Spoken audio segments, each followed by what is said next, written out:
से रंग उत्पन्न होता है और सब रंग जड़। जीव का क्या रंग है, इसका विवेक करो। रंग ही ते रंग उपजे, सब रंग देखा है एक, कौन रंग है जीव का, ताका करो विवेक। आगे साहब स्वयं उसका उत्तर देते हैं। जागृत रूपी जीव है, शब्द सुहागा सेत, कहीं कबीर जल कुकुही,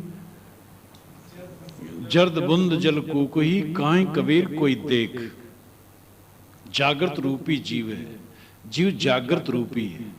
जागृत नाम ज्ञान, जागृत नाम ज्ञान, रूपी नाम रूप वाला, रूप यानी रंग, ज्ञान रंग वाला जीव है।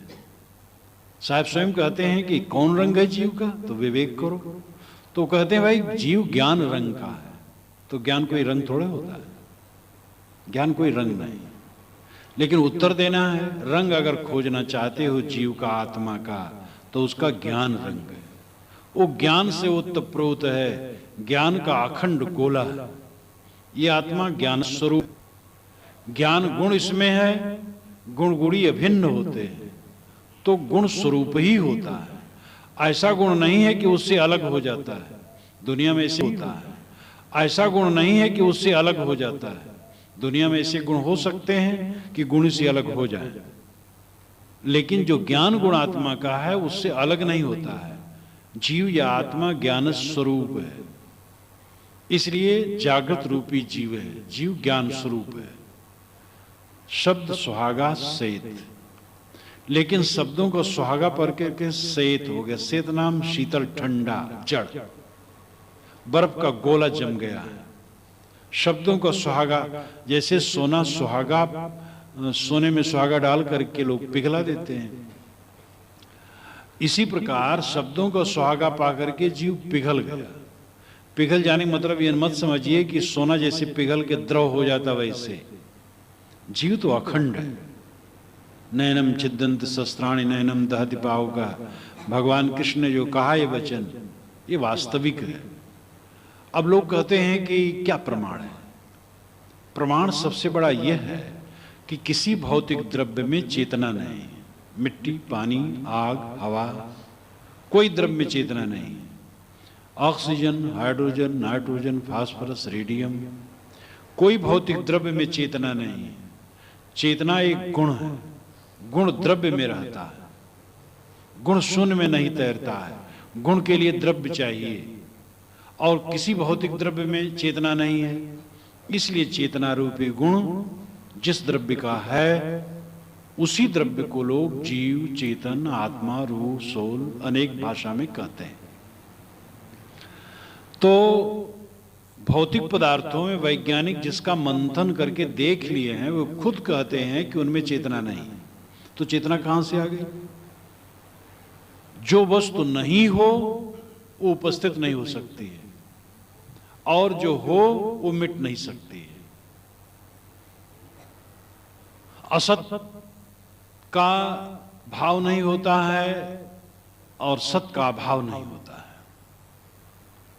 संसार में जो कुछ है ये सब कुछ बदलते हुए भी नित्य है, लेकिन आत्मा बदलता भी नहीं है, वो एक रस है। हमारे चारों तरफ परिवर्तन का एक भंवर है जो क्षण क्षण बदलता है, लेकिन मैं स्वयं नहीं बदलता हूं, जिसका प्रत्यक्ष प्रमाण है कि बचपन से आज तक मैं वही हूं, जानने वाला, लेकिन मेरे चारों तरफ का वातावरण बदलता रहा। माता पिता, भाई, संबंधी, मित्र गोष्ठी, अपना शरीर हर क्षण बदलता है, लेकिन जो जानीव दशा है, ज्ञान दशा है, अंदर में साक्षी दशा है मेरी, वो नहीं बदलती है। चश्मे के अनुसार दूर निकट देखने की अलग बात है, बचपन में कम जान पाते थे, थोड़ा फिर और जानने लगे, पढ़े लिखे, अब और बहुत ज्यादा जानते हैं। ये तो शरीर उपाधि भेद से है, लेकिन जो जानियो मात्र दशा है, ज्ञान मात्र दशा है, वो निरंतर एक रस है। जैसे एक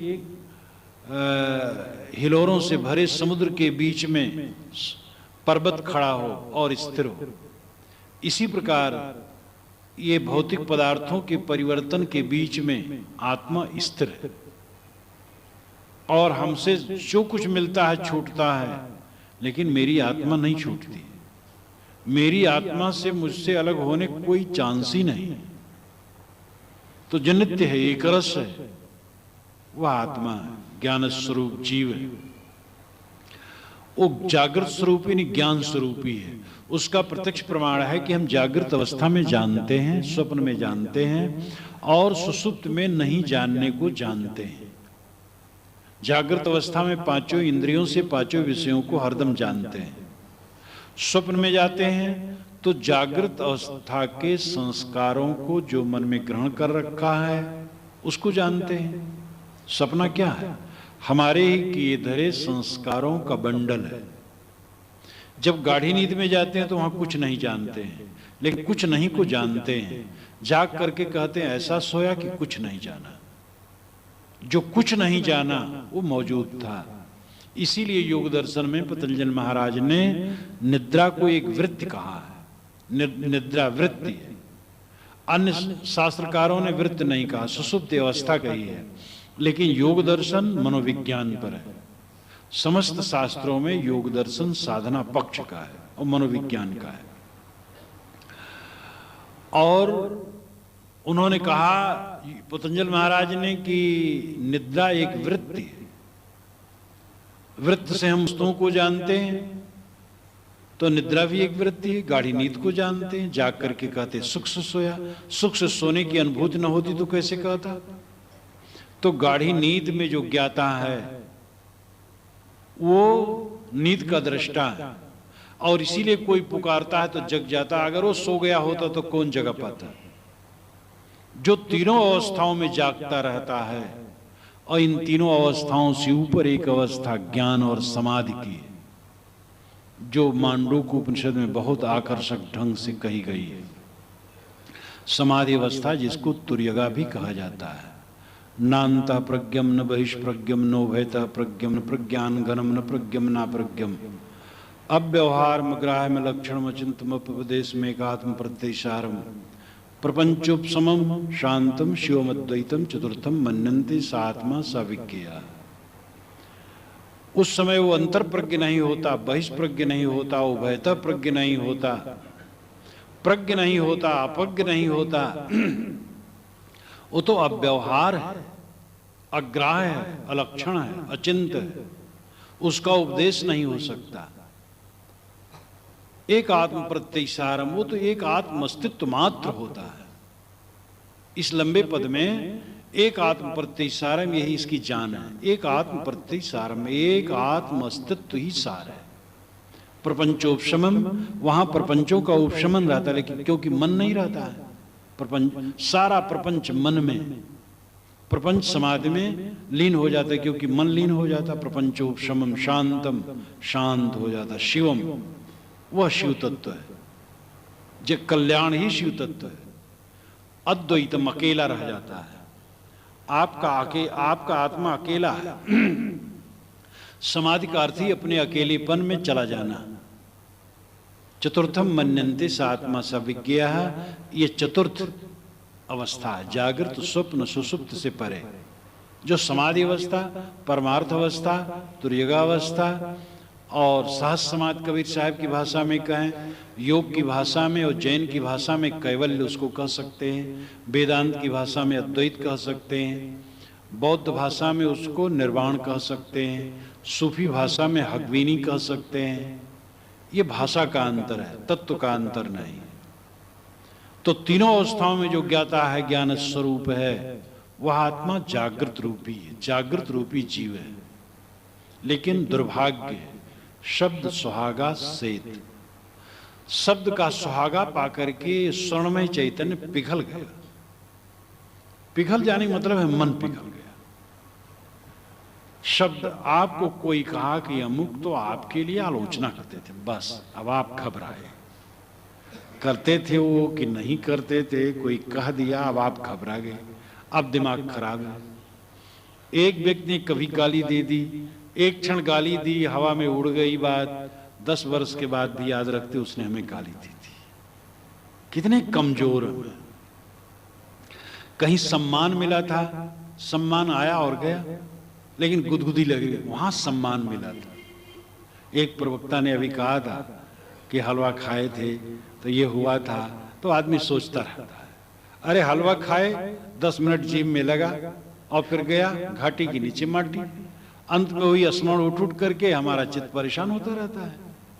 तो शब्द सुहागा सहित मनुष्य के चित्त में शब्द गूंजते रहते हैं, शब्द नरक बनाए हुए हैं। आदमी का मन शब्दमय है, शब्द से चिंतन को अलग नहीं कर सकते हो, स्मरण को अलग नहीं कर सकते हो। स्मरण और शब्द और मन एक साथ शांत होते हैं, इसीलिए उसको कहा जाता है कि मन वाणी से ऊपर है। मन शांत हुआ तो वाणी शांत, वाणी शांत हुई तो मन शांत। एक वाणी तो मुख से कही जाती है, ये तो शांत हो जाती, बोलना बंद कर दो शांत, लेकिन अंदर की वाणी खत्म नहीं होती। स्मरण चलता है तो स्मरण में वाणी चलती है, स्मरणों के साथ वाणी चलती रहती है।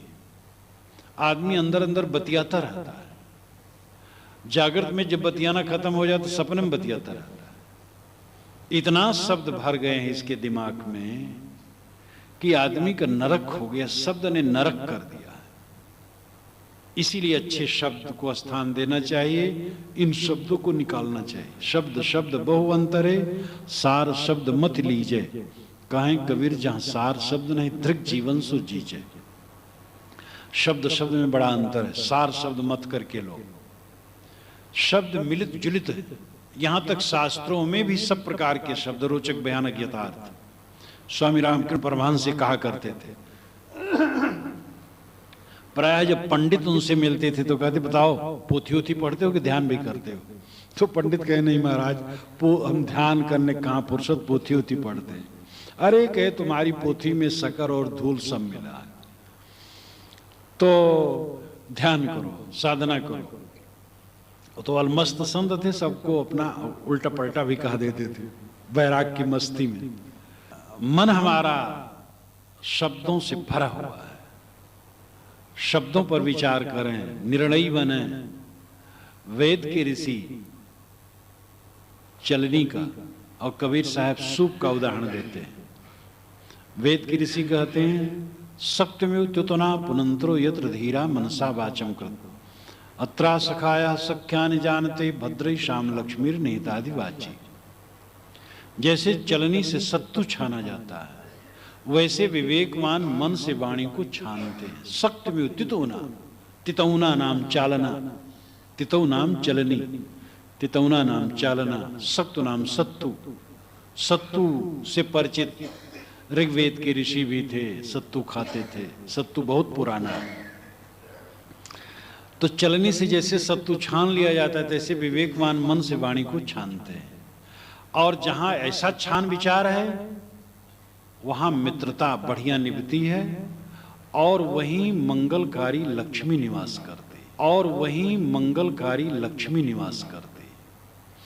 और कबीर साहब की साखी तो बड़ी सरल और प्रसिद्ध है, आप जानते हैं, साधु ऐसा चाहिए जैसे सूप सुभाए, सार सार को गह रहे थोथा दे उड़ाए। तो वाणी के विचारक बनो, सब वाणी मान न लो, जानो तब मानो। ठीक है बच्चे मान लें तब जाने, का माने कबूतर, फिर तर्क न करें बच्चे। लेकिन अब आप लोगों के बाल पक गए, आप भी का माने कबूतर करें? आप तो जान के तब माने। जो बाल बुद्धि वाले मान लें तब जाने, जो विवेक रखते हैं वो जान ले तब माने। तो शब्द सुहागा सहित शब्दों का सुहागा पाकर के जीव पिघल गया, और क्षण क्षण शब्द मिलते हैं, थोड़े थोड़े में हर्षोक हर्षोक हर्षोक। बस शब्द कोई कहा, हम तो पशु बन गए हैं। पशु को हाँको, जिधर हाँको उधर चले। हम पशु बन गए हैं, हमें लोग हाँकते रहते हैं। कोई अच्छा कह दिया हम फूल गए, बुरा कह दिया पचक गए। ये पशुत्व है। हमें ऐसा तटस्थ होना चाहिए कि वातावरण से प्रभावित न होकर के अपने आप में निर्विकार भाव से रह सकें। आप ये पक्का समझ लीजिए कि आप सब जानते हैं, जो कोई प्रवक्ता कहता है, कोई ऐसी बात नहीं कहता कोई जानते नहीं। फिर क्यों कहा सुना जाता है? क्योंकि याद फिर हो, हम तो भूल जाते हैं ना। इसलिए इकट्ठा बैठा जाता कहानी सुनने के लिए। आप ही लोगों से भी कह दिया जाए, आप ही वही कहेंगे जो मैं कह रहा हूं, अपने ढंग से कहेंगे। तो जो कुछ मिला है वो क्षण मात्र के लिए विश्वास नहीं किया जा सकता। सब मिटने वाला है, मिट रहा है। जैसे दीपक की ज्योत पर पतंगे जल जल के मरते हैं, वैसे प्राणी काल के काल में जाते हैं। आत्मविहाप्तनो गोप्ता निर्विद्येत यदाखिलात् अप्रमत्त इदम पश्येत ग्रस्तम काला हिना जगत। ये भागवत का मंत्र है। आत्मविहाप्तनो गोप्ता, आत्मा अपनी आत्मा का स्वयं रक्षक हो जाएगा तब जब निर्विद्येत यदाखिलात्, जब संपूर्ण के प्रति निर्वेद्य उदय हो जाएगा, वैराग्य उदय हो जाएगा, जब समझ में आ जाए कुछ मेरा नहीं, सबसे अनासक्त हो जाएगा, तब अपनी आत्मा का उद्धार करेगा। अब इसमें ये बात नहीं कि वो व्यवहार नहीं करेगा, व्यवहार तो बढ़िया करेगा। ये तो बारंबार मैं निवेदन किया करता हूं, अब आप भी इसको समझ सकते हैं। जो जितना अनासक्त होगा उतना बढ़िया व्यवहार कर सकेगा। राजा दशरथ अनासक्त न रहने से बढ़िया व्यवहार नहीं कर पाए और इसीलिए वो दुख में पड़ गए। महाराज राम अनासक्त थे, तब बात जैसे सुने राजगद्दी नहीं बन चल ली। आसक्त होते तो बैठ जाते, कोई ना हटा पाता, तो रामायण भी न बनती और इतना ऊंचा आदर्श भी स्थापित न होता। तो जो अनासक्त होता है वो तो और बढ़िया व्यवहार करता है। भरत आसक्त होते तो राज्य तो उनको मिल ही गया था, लेकिन राम से भरत ने अधिक कठोर तप तपा। जहां कहीं भी व्यवहार की मधुरता हुई है अनासक्त व्यक्तियों द्वारा, आसक्त व्यक्तियों द्वारा तो नरक हो जाता है। जो पुरुष अपनी पत्नी में आसक्त रहता है अपनी पत्नी की दुर्गति कर देता है, मोह माया करके उसको अविवेकी बना देता है। और ऐसे पत्नी या पुत्र या भाई जो भी हैं, जो आसक्त हैं, जो माता पिता बड़े दयाल बच्चे बनते हैं, वो जरा सा गिर पड़ा, अरे बच्चा गिर पड़ा, ओह चोट लग गई, चोट लग गई, मार पूछने पाछने। अरे बच्चों गिरने दो, पढ़ने दो, चोट खाने दो, मजबूत बनेंगे। लेकिन हम कमजोर दिल के और हम कमजोर साथियों को कमजोर बनाते हैं। तो शब्द सुहागा से जर्द बुंद जल को कोई काई कबीर कोई देख, जर्द पीला वो माँ का रज, बुंद वीरज पिता का, रज वीरज के संयोग से जल को कोई जल बुदबुदा बनता है गर्भाशय में, और फिर शरीर की रचना होती है। साहब मानते हैं कि जीव वासना बस देह में जाता है, फिर देह धरता है। भारतीय परंपरा का पुनर्जन्म बाद पूर्ण रूप से कबीर साहब मानते हैं, और वो कहते हैं कि जब जीव तो शुद्ध बुद्ध निर्मल है, जागृत रूपी जीव है, लेकिन वो शब्दों विषय वासनाओं के चक्कर में पड़ करके बारंबार माता पिता द्वारा देह धर धर कर इस संसार भवाटवी में भटकता रहता है और स्वरूप स्थित नहीं पाता है, आत्म स्थित नहीं पाता है। पांच तत्ले यातन कीन्हा सोतन लय काहिले दीना, कर्म के बस जीव कहते हैं कर्म को जीव दीना। पांच तत्ले यातन कीन्हा, साहब कहते ये तत्व, ये शरीर पांच तत्वों से बना हुआ है, मिट्टी पानी आग हवा आकाश। मिट्टी पानी आग हवा तो द्रव्य है, आकाश शून्य है, आकाश से कुछ बनता नहीं, आकाश में कोई हरकत नहीं होती, शून्य है। इन चारों से बनता है तो आकाश अपने आप वहां उपस्थित हो जाता है। जहां कहीं कुछ संदेह होगी वहीं आकाश, दो तत्वों के कणों के बीच में आकाश अपने आप रहता है। तो पांच तत्व लय आतन कीन्हा, पांच तत्वों से शरीर बना है। सो तन लय काहिले दीना, इस शरीर को तो कहां डुबा रहा है? सोने की कुदार घूर गोड़ने के लिए नहीं बना हुआ है। इतना उत्तम मानव जीवन तुम किसमें खो रहे? अपने को पहचानो, आत्मा को पहचानो। जो आत्मा को पहचाना, आत्मा को पाया, आत्मा में विश्राम पाया, उसी का जीवन सार्थक होता है। जीवन की सार्थकता है तृप्ति और निर्भयता। हमारा मन तृप्त हो और निर्भय हो, और दुनिया की चीजों में भटकने से कभी तृप्ति और निर्भयता नहीं मिलती है। चाहे बड़े से बड़े ऐश्वर्य का नाम ले लो, अंत में वह निराशा है। जहां तृप्ति मिलती, निर्भयता मिलती है, वो आत्म स्थिति में ही मिलती है। जहां पर भय नहीं, दुख नहीं, पीड़ा नहीं, सारे संतापों का अंत, उपनिषद के प्रवचन 10-12 रविवार को चलते रहे और आप देखते थे कि बारंबार ऋषि कैसे कहते हैं कि उस ब्राह्मी स्थिति को पाकर के ही आत्मा निर्भय होता है, जहां पर सारे भय समाप्त हो जाते हैं। याज्ञवल्क्य ने कहा है, अय जनक, उस आत्मा को जानकर जो अक्षीण है, निर्भय है, निर्मल है और सारे कर्मों से ऊपर है, उसको जानकर उसमें स्थित होकर फिर वो ये नहीं चिंता करता है कि मैंने क्या किया था और क्या नहीं किया था। न तो की हुई के लिए चिंता रहती है और न करने की चिंता रहती है। वो तो इन वासनाओं से ऊपर उठ जाता है, दिव्य हो जाता है, निर्मल हो जाता है। हर आदमी का व्यक्तित्व क्षणिक है, वो अपना अवशेष छोड़ जाता है, चाहे पुत्र के रूप में, चाहे शिष्य के रूप में, चाहे संस्कारों के रूप में, विचारों के रूप में। एक आदमी है जो कुछ अच्छा बुरा किया, दूसरे पर प्रभाव डालता, अपना चला जाता है, वो प्रभाव दूसरे पर रह जाता है। चाहे साधारण व्यक्ति हो, चाहे बड़ा पुरुष हो, बड़े पुरुष का दायरा ज्यादा होता है, साधारण का थोड़ा होता है। एक मैले दांत का आदमी हो, वो अपना गंदा प्रभाव डाल जाता है, और एक साफ सुथरा रहता है, वो अच्छा प्रभाव डालता है। किसी घर में आप जाइए जहां खूब सफाई हो, तो मन अपना होगा ऐसी सफाई रखना चाहिए। कहीं गंदे घर में जाइए और अगर आप सजग नहीं तो सोचेंगे अरे थोड़ा गंदा रहना क्या बुरा, देखो इनका भी तो ऐसे। तो देख करके प्रभाव अपना पड़ता है अपने ऊपर, देखी देखा पाप, देखी देखा पुण्य। तो हर आदमी अपना संस्कार छोड़ जाता है और कोई रहता नहीं है। स्वामी शंकराचार्य नहीं है, परंपरा है। सदगुरु कबीर नहीं है, परंपरा है। गोस्वामी जी नहीं है, परंपरा है।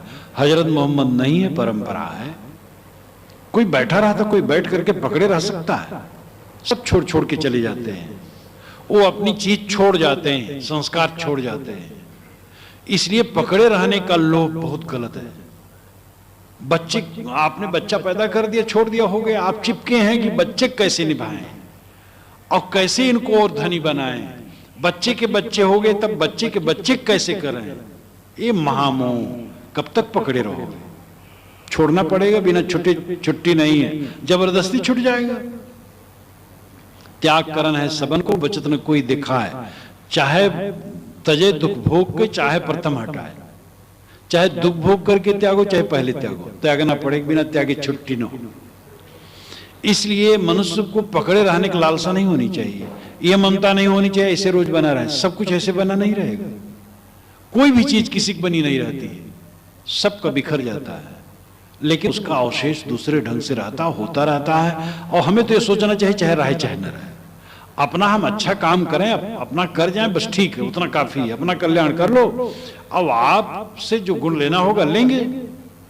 लेकिन ये महामोह ममता कि ये सब बना कैसे रहे, ये सब स्थिर कैसे रहे। धार्मिक प्रचारकों को भी बड़ा मोह रहता है, धर्म का प्रचार बढ़ता कैसे रहे, ये भी महामोह, महामाया है। अरे अनादिकाल से धार्मिक लोग प्रचार करते गए हैं और प्रचार होता रहा है, और दुनिया है कुत्ते की पूंछ, पकड़ के सीधी करो, छोड़ो टेढ़। वेद व्यास जी महाराज कहे कि भाई मैं कुछ उपदेश करना चाहता हूं, थोड़ा सुनो। अरे कहे बाबा फुर्सत नहीं है। तो सोचे कि तो सुनने वाले कोई नहीं है, तो बाजार में चले गए जहां पर भीड़ ज्यादा थी, मंडी उंडी में भीड़ ज्यादा होती है। जरा ऊंची जगह खड़े हो गए कि भाई जरा सुन लो, मैं कुछ कहने जा रहा हूं। उन लोगों ने कहा बाबा फुर्सत नहीं है, हम सौदा लिए घर जा रहे हैं, आप क्या कहना चाहते हैं, बेकार की बात। कहे कोई सुनने वाला नहीं, तो उन्होंने जबरदस्ती कहना शुरू किया। ऊर्ध्व बाहुर विरूप में नामे कसित सुनोतिहा धर्मादर्थस्य कामस्या कस्मात धर्मो न सेव्यते। मैं अपने हाथों को ऊपर उठा करके कह रहा हूं, लेकिन मेरी बातों कोई सुन नहीं रहा। धर्म से ही भोग मिलता है, अर्थ मिलता है।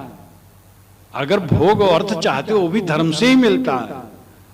क्यों नहीं धर्म का सेवन करते हो? मान लो आपको कोई 1 करोड़ रुपया दे दे, धर्म का सेवन न करो, लंपट बन जाओ, थोड़े दिन में तो मिट्टी पलित हो जाएगी, भोग नहीं पाओगे। खाने पीने में संयम कर दो, पेट गड़बड़ा जाएगा तो बस कोष्ठबद्धता हो जाएगी। इसलिए धर्म का सेवन बहुत जरूरी है। तब वेदव्यास जैसे मूर्धन्य पुरुष को लोग नहीं सुनना चाहे, उनको जबरदस्ती सुनाना पड़ा। हम लोग किस खेत की मूली हैं जो दुनिया भर को तार देने के झट में पड़े हुए हैं? ये कुछ नहीं, बस अपना काम करें, जिनके गर्ज होगा तरेंगे। सब हजारों खिज्र पैदा कर चुकी है नस्ल आदम ने, ये सब तस्लीम, लेकिन आदमी अब तक भटकता है।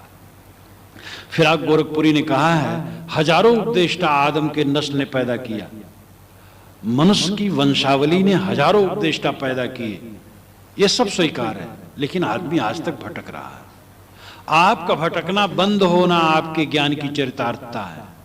आप सबको भटकना बंद करा देंगे, ये कभी नहीं होगा। आप भटकना बंद हो जाए आपका, फिर आपके द्वारा और जितने लोग पाएंगे अच्छा है।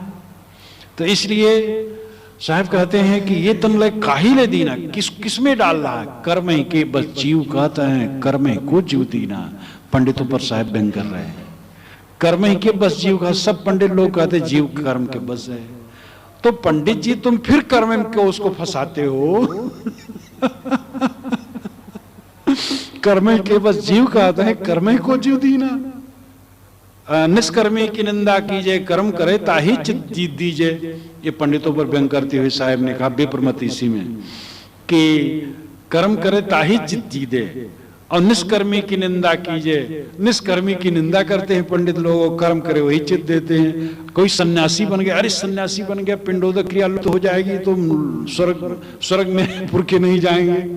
तो पंडित लोग ये नहीं चाहते लोग सन्यासी हो जाएं, वो पिंडोदक क्रिया के लिए बैठे रहे घर में। तो इस पर भी ज्ञानियों ने काफी व्यंग किया है। ज्ञानी कर्मी को, कर्मी ज्ञानी को सब व्यंग करते रहते हैं। कर्मियों ने तो भक्तों को कैसा व्यंग किया मैं तो सुनाता नहीं रहता हूं आपके सामने। ये कोई 2400-2500 वर्ष पुराना मंत्र है, धर्मशास्त्र में है।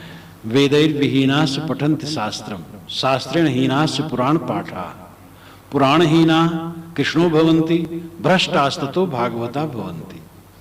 जो वेदों को नहीं पढ़ पाता वो शास्त्रों को पढ़ता है, जो शास्त्रों को नहीं पढ़ पाता वो पुराणों को पढ़ता है, जो पुराण भी नहीं पढ़ पाता है वो खेती करता है, और जो सब प्रकार से भ्रष्ट हो जाता है वो भगवान का भगत हो जाता है। भ्रष्टास्ततो भागवता भवन्ति।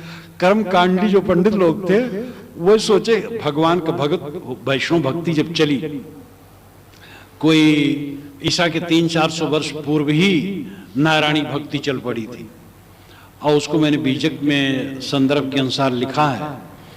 और पहले कृष्ण भक्ति चली है, तो राम भक्ति तो अभी 1000 वर्ष से चली है, और कृष्ण भक्ति करीब 2500 वर्षों से है। तो वो जब भक्ति चली तो अब उसमें कर्म कांड ठंडा होने लगा, भगवान की भक्ति करो सब कल्याण।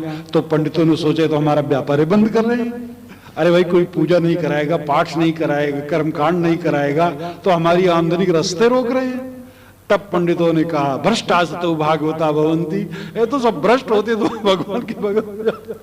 काशी में एक पंडित रहे तो हमसे खूब मजाक करें वैष्णव का, कहे महाराज अयोध्या के महात्मा लोग तो सरजू मैया में स्नान करते हैं, मतलब सरजू भी काना नहीं जानते। ये साधु लोग क्या हैं, पढ़े लिखे तो होते नहीं, पंडित पढ़ा लिखा होता है। तो पंडित को अपनी विद्या का गर्व और साधु को अपने त्याग का गर्व, और दोनों गर्व ठीक नहीं। तो साहब कहते कर्म ही के बस जीव कहते हैं, कर्म ही को जीव दीना। सब पंडित कहते हैं कि जीव कर्म के बस है, और फिर पंडित लोग कर्म उसको दृढ़ाते हैं, कर्म करे ताही चित दीजिए।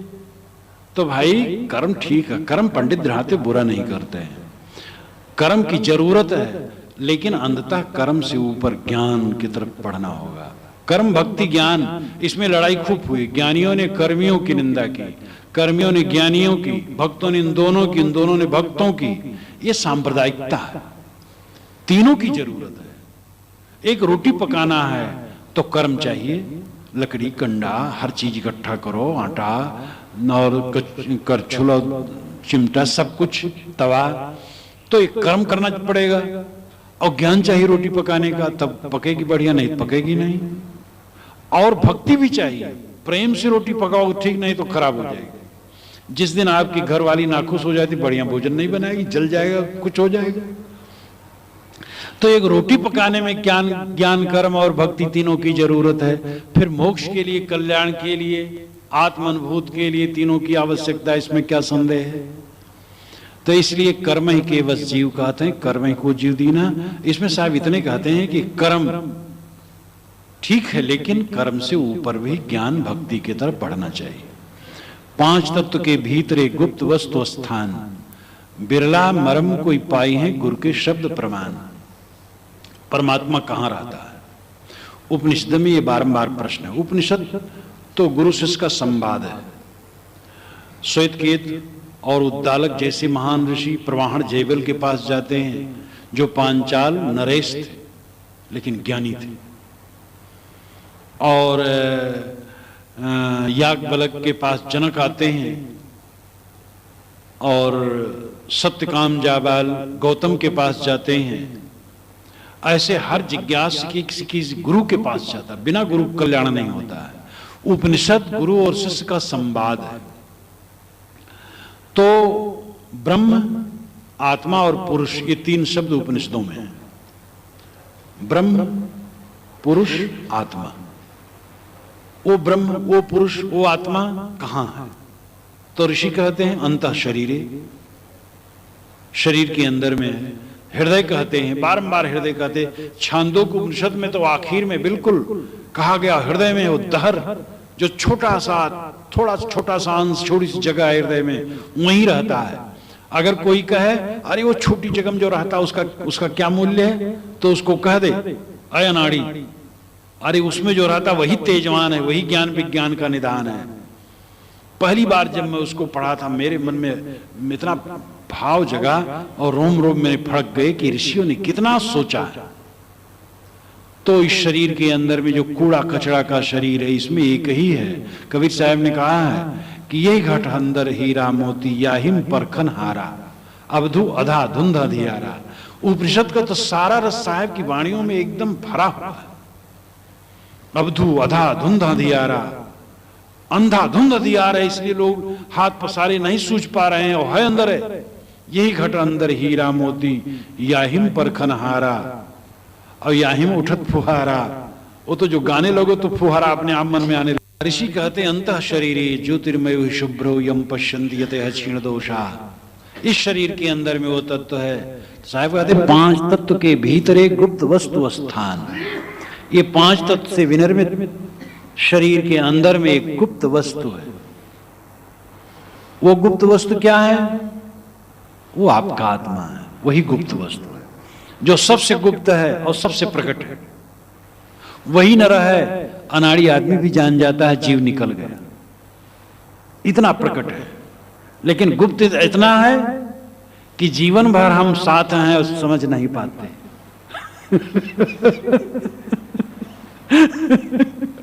क्योंकि जो निकट की वस्तु होती है वो दुर्विज्ञेय होती है। दुनिया की वस्तुओं को देखते आंख को नहीं देख पाते, लेकिन आप विश्वास करें कि आपकी आंखें हैं तभी दुनिया देख रहे हैं। वैसे आपको कोई कह दे अंधे तो देखो, लाठी चला दोगे। अब आपने जीवन में कभी आंख नहीं देखी अपनी, कैसे विश्वास कर लिया आपकी आंखें हैं? क्योंकि दुनिया को देख रहे हैं। तो आप जान रहे हैं दुनिया को, तो जानने वाला कैसे नहीं है? तो ये आत्मा गुप्त वस्तु है। लेकिन बिरला मरम कोई पाई है गुरु के शब्द प्रमाण। गुरु के शब्द प्रमाण से कोई बिरला इसका मरम पाता है। इसलिए आश्चर्य पश्यते आश्चर्य बदत, भगवान कृष्ण गीता में कहा कि आश्चर्य के समान ही इसको कोई देखता, समझता, कहता, सुनता है, और कोई सुन करके भी नहीं समझ पाते हैं। यमाचार्य ने कठोपनिषद में नश्चर्य पश्यते आश्चर्य बदत, भगवान कृष्ण गीता में कहा कि आश्चर्य के समान ही इसको कोई देखता, समझता, कहता, सुनता है, और कोई सुन करके भी नहीं समझ पाते हैं। यमाचार्य ने कठोपनिषद में नचिकेता को समझाते हुए कहा कि सामान्य गुरु से आत्मा का बोध नहीं होता है। कोई विशेष गुरु हो जो ज्ञानी भी हो और आचरणनिष्ठ भी हो, समाज में साक्षात्कार भी किया हो, उस गुरु द्वारा सत्य का बोध होता है। उसके उपदेश से तुम्हें ज्ञान मिलेगा। तो बिरला मरम कोई पाई है गुरु के शब्द प्रमाण। गुरु के शब्द प्रमाण से कोई बिरला आत्म तत्व का बोध पाता है। और जीवन की सार्थकता आत्मबोध में है और आत्म स्थित में ही है। जो मिला है छुटेगा, छुट रहा है, रात दिन छुटता है। भारतीय परंपरा में तो इसका जिस ग्रंथ में देखो, पुराने दूसरे ग्रंथों में भी है, बाइबल में भी है, कुरान में भी है, जिंदावेस्ता में भी है, अध्यात्म के जितने ग्रंथ है सब में है। यहां तक लैला मजनू की किताब में भी आप देखेंगे तो आप विवेक करके देखिए तो उसमें भी वैराग्य की चीज है। जहां कहीं आशिक लोग तड़फते हैं तो तड़फने में क्या आपको मिलता है? अगर समझ पाए तो वैराग्य ही तो है। तेरे बिना मेरा दिल तड़फ रहा है, चैन नहीं आ रही है, नींद नहीं आ रही है, तो इसका मतलब वैराग्य करना चाहिए। और जिसमें नींद नहीं आवे, तड़फे, तो क्या क्या उसमें लाभ है? लेकिन लोग नहीं समझ पाते हैं और परेशान होते रहते हैं। तो हर ग्रंथ में सार तत्व है, लेकिन धार्मिक ग्रंथों में तो क्या पूछना। और उसमें भारतीय परंपरा के शास्त्र तो बदनाम भी है। विदेश वाले बदनाम करते हैं कि भारतीय धर्म शास्त्रों में तो बस वैराग्य बताया जाता है, दुनिया से उदास रहो, ज्ञान विज्ञान की जरूरत नहीं। लेकिन ये उनका कहना गलत है।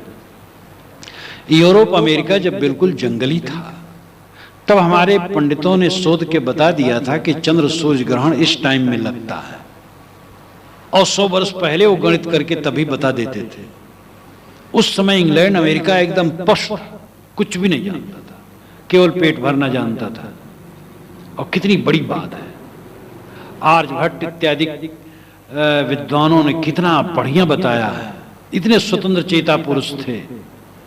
तो यहां पर ज्ञान विज्ञान के लिए उदासीनता रही, ऐसी बात नहीं है। लेकिन विद्या वह है जो मोक्ष दे, ये यहां का महावाक्य है और ये वास्तविक है। सब उन्नत किए मोक्ष न हो तो क्या फायदा? आप कहेंगे मरने के बाद मोक्ष, क्या विश्वास किया जाए? मरने के बाद वाला मोक्ष नहीं, जीवत मोक्ष। संतो जीवित ही करो आशा। वह मोक्ष है कृतार्थता, मन की गांठों का कट जाना, मन में द्वेष, ईर्षा, क्रोध, काम, मद मत्सर का न रहना, इंद्रियों का संयम, मन की शांत, बुद्धि की स्थिरता, ये मोक्ष। यदा पंचावतिष्ठन्ते ज्ञानानि मनसा सा बुद्धिश्चाना विचेष्टत तामाह परमाम गतिम, ये श्रुत वचन है। यदा पंचावतिष्ठन्ते, 5 ज्ञान इंद्रियां, यदा पंचावतिष्ठन्ते ज्ञानानि मनसा सा, और मन भी 5 ज्ञान इंद्रियों के साथ मन स्थिर हो, और बुद्धिश्चाना विचेष्टत, और बुद्धि भी चंचल न हो, ताम आह परमाम गतिम, इसको परम गति कहते हैं। वर्तमान में वासना की निवृत्ति ही मोक्ष है। चित्त की हलचल समाप्त हो जाना मोक्ष है। उद्वेग का अंत मोक्ष है। ये मोक्ष तो बहुत प्यारा है। आप मुक्त रहें तो देखेंगे बिस्तर पर पड़ेंगे, नींद बढ़िया आ जाएगी, और मन की ग्रंथि में रहे, करवट बदलते रहेंगे, नींद नहीं आएगी। और वासनाओं से मुक्त रहे, चिंतन से मुक्त रहे, पढ़ते सो जाएंगे।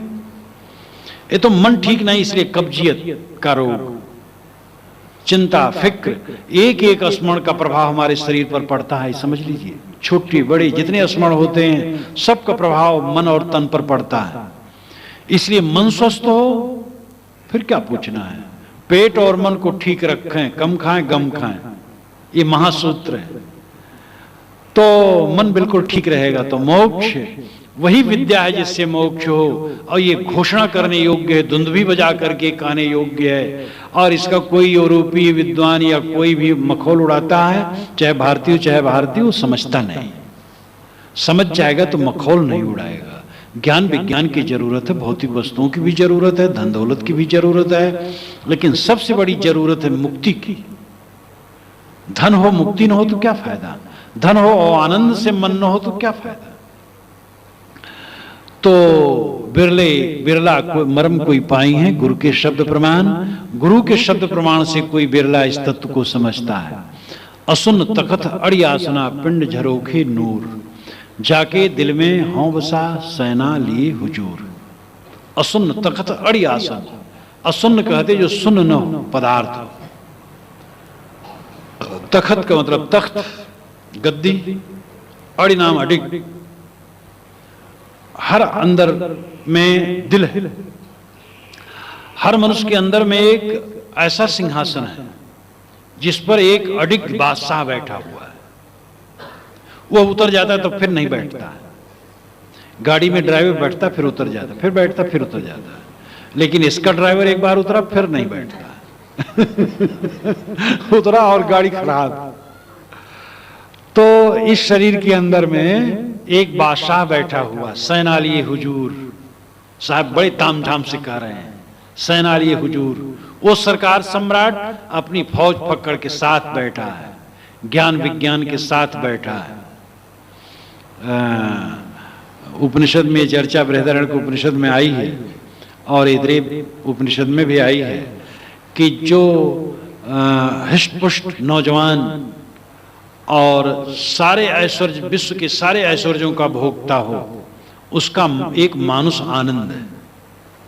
और ऐसा 100 मानुष आनंद एक पितर आनंद है, और ऐसा 100 पितर आनंद एक देव आनंद है। ऐसे खूब लंबा किया है। तो अंत में इंद्र और प्रजापति इत्यादि का ब्रह्मा का कहा है। लेकिन ये सब आनंद तुच्छ है जिसने आत्मा को जान लिया और सारी कामनाओं से मुक्त हो गया। सब आनंद उसके सामने फीके, क्योंकि निष्काम हो जाने के समान कोई सुख दुनिया में है ही नहीं। इसलिए आत्मा हुजूर है, सम्राट है, और अपनी सेना लेकर के इस शरीर रूपी किला में अडिग रूप से बैठा है। कि दिल में हो बसा सेना लिए हुजूर, हो नाम मैं तत्व, सबके अंदर में मैं तत्व है। गीता में जैसे कहा गया है, क्षेत्रज्ञम चाप माम विद्य सर्व क्षेत्रेषु भारत। अय भारत, सभी क्षेत्रज्ञों में क्षेत्रज्ञ माम विद्य, मेरे को जान। तो इसका मतलब नहीं कि कृष्ण महाराज सब शरीर के जीव हैं। अगर सब शरीर के जीव हैं तो जितना जो शरीर करे उसका फल भी भोगे। वहां पर लाक्षणिक अर्थ है, माम विद्य, मेरे को जान। भगवान कृष्ण कहते हैं जो मैं कहने वाला है उसको समझ। सबके अंदर में जो मैं तत्व है वही परमात्मा तत्व है। तो मैं तो सबके अंदर में है। मैं खाता हूं, मैं आता हूं, मैं ये करूंगा, मैं ये नहीं करूंगा। जो मैं है, एक अरबी के विद्वान ने कहा, उसका भाव यही उनके कहने का कि मैं के भंवर में हम रात दिन घूमते हैं, लेकिन उस मैं को नहीं समझ पाते हैं। जो कोई मैं को समझ गया वो विश्राम पा गया। सूफी संतों का मत हमारे उपनिषद और निर्गुण धारा के विचारों से एकदम मिलता जुलता है। इस्लाम ने यहाँ आकर के सूफी मत जो पैदा किया और उसमें यहाँ के उपनिषद चिंतन और संत चिंतन को लिया, ये बड़ा अद्भुत है। उनके यहाँ तो सिवाय प्रार्थना के और कुछ नहीं। सामी, पूरी सामी परंपरा में, सामी परंपरा में कहा करता हूं, साम हेम हेपेत, नूह के 3 पुत्र थे जिसमें साम बड़े थे, और साम के ही वंशज ये अरब वाले, असीरिया वाले माने जाते हैं। इराक, अरब और अफ्रीका का कुछ हिस्सा, और उसमें यहूदी, ईसाई, इस्लामी सब सामी कहलाते हैं, साम वंश होने की वजह से। और उनमें प्रार्थना पर जोर है, बारंबार, हरदम प्रार्थना। भारतीय परंपरा में प्रार्थना है हल्की सी, ध्यान पर जोर है, मुख्य ध्यान है। प्रार्थना मन को शुद्ध कोमल बनाने के लिए है। जिंदगी भर प्रार्थना नहीं करते रहना है, किंतु उस स्थिति में पहुंच जाना है। वहां परमात्मा सदैव अलग बना रहता है। भारतीय परंपरा में आत्मा परमात्मा बन जाता है, हो जाता है, वो है ही। और इसका सूत्र वेदों में भी है।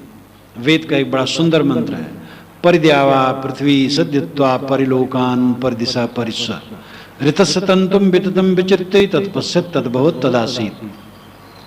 परिद्यावा, द्यावा यानी स्वर्ग, परिद्यावा पृथ्वी, परिसब में विशेषण, परिणाम समग्रता। परिद्यावा पृथ्वी सद्यत्वा परिलोकान परिदिशा परिस्व, सारी दिशाएं, सारे लोक, सारे भुवन। ऋतस्य तंतुम विततम, ऋत के तंतु से परिपूर्ण है, नियम के तंतु से परिपूर्ण है। सारे संसार में नियम के ताना बाना है। सारा संसार नियमों से चलता है। ऋग्वेद में नियम का शब्द है ऋत, नियम। सारा संसार नियम से चलता है। लेकिन ऋतस्य तंतुम विततम विचृत्ते, जो उसको चीर डालता है, यानी जड़ को भेद डालता है, तो आत्मा में पहुंच जाता है। ये बाहर के चमक दमक को छोड़ करके जो अंतर्मुख हो जाता है, वो आत्मा में पहुंच जाता है। तब तत्पश्यत तद्भवत् तदासीत्, तत्पश्यत उसको देख लेता है। जब वो चाकचक से लौट आया तो हिरणमयन पात्रेण सत्यस्यापिहितं मुखम तत्तम प्रसन्न पाविर्णु सत्य धर्माय दृष्टे। ये शुक्ल यजुर्वेद की 40वें अध्याय का मंत्र, एक मंत्र है। हिरणमयन पात्रेण सत्यस्यापिहितं मुखम, सत्य का मुख सोने के चमकते हुए पात्र के समान पात्र से ढका है। मतलब है कि दुनिया की चमक दमक से सत्य ढका हुआ है। हिरण्मयेन पात्रेण सत्यस्यापितम मुखम तत्तम पूषण्य पावरणम। इसलिए अपोषण चाहने वाले साधक तत्तम उसको तू अपावरण हटा दे। किस लिए? सत्य धर्माय दृष्टे, सत्य धर्म के दर्शन के लिए उस चमक दमक को हटा दे। जहां तेरा मन लोभता है उससे मन हटा, अंतर्मुख हो तो तत्पश्यत उसको देख लेगा। जहां दुनिया की चाकचिक से लौटा, मुंह से लौटा, अंतर्मुख हुआ तो तत्पश्यत उसको देखना। तत् अन्य पुरुष है, तो कोई अलग परमात्मा होगा, उसको देख लेता होगा। तत्पश्यत तो ऋषि फिर और निकट लाते हैं, तद्भवत, फिर वो ही हो जाता है, वो परमात्मा ही हो जाता है। हो जाना भी नकली, कोई थानेदार हो गया तो रिटायर्ड हो जाएगा, तो कंडा भी न पड़ेगा। तो इसलिए अंत में ऋषि कहते हैं तदासीत, अरे तू वही है, तदासीत वो वही है। पहले परमात्मा को देख लेता है तब परमात्मा हो जाता है। तब ऋषि कहते हैं तू परमात्मा ही, होना नहीं। इतना साफ वेद में भी उसके सोर्स हैं, उपनिषद तो उसके लिए भंडार ही है। और संत वाणी निर्गुणी धारा को तो कहना क्या। गोस्वामी जी सगुण उपासक थे, लेकिन वो भी कहते हैं निज सुख बिन मन होय कि थीरा, जीव पाओ निज सहज स्वरूपा। तब से उस सहज स्वरूप संभाला, क्योंकि वहां गए बिना खाली हाथ पैर वाले भगवान में बहुत संतोष बहुत तक नहीं होगा। उकालो करकंज पद कंजारणम, मन को ठहराने की आत्मंत में करकंज पद कंदारणम की जरूरत न होगी।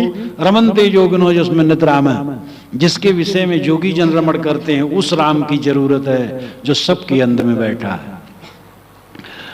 तो जाके दिल में हो बसा सैनाल ये हुजूर, ये सम्राट, ये आत्मा सम्राट सबके हृदय में बैठा है। उस अपने आत्म सम्राट को समझो। इच्छा वासना जितना जीतो सम्राट हो जाओ, जितना मन को जीतो सम्राट हो जाओ। सबको जीतना चाहिए, जितना अंश में जीतो। बीड़ी सिगरेट गांजा भांग शराब कबाब छोड़ दे, उतने के लिए सम्राट हो गया, निश्चिंत हो गया। जितनी जितनी गंदी आदतें छोड़ते जाओ सम्राट होते जाओ।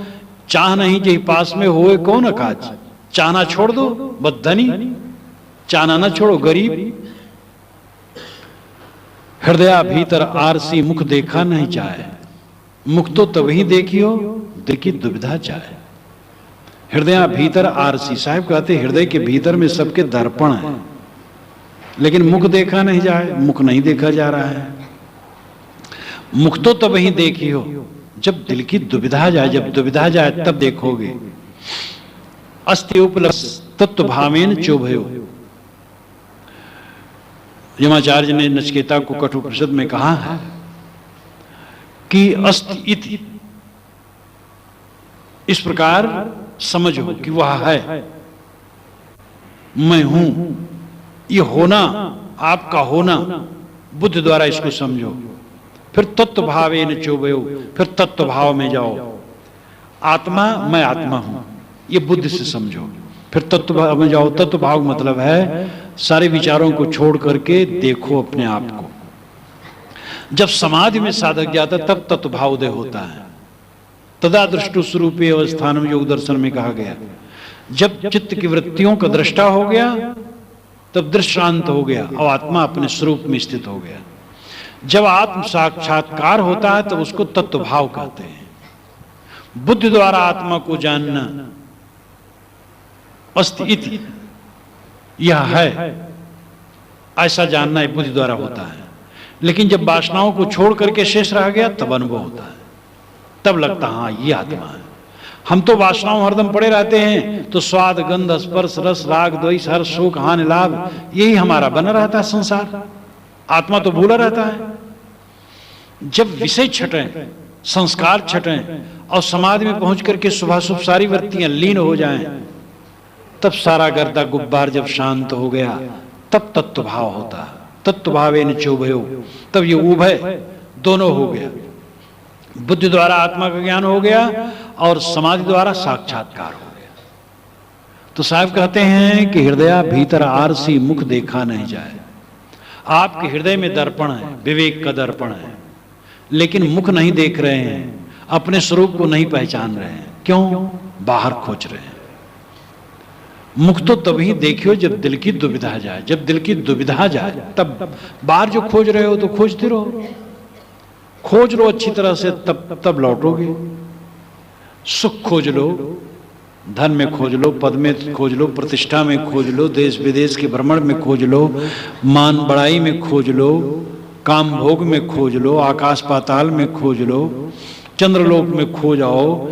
जब सब तरफ से थक जाओगे तब पता लगेगा कि कहीं है नहीं। लेकिन तब तक काम समाप्त हो जाएगा, इंद्रियां सब कमजोर हो जाएगी, मन कमजोर हो जाएगा, वही अध्यात्म जम जाएंगे, अब आगे कुछ करने लायक नहीं रहोगे। तब बस चूक जाओगे। समय करने का टाइम है, उसमें खोज रहे हो बाहर, इसमें बाहर मत खोजो, अंदर में लौटो। दुविधा मिटाओ।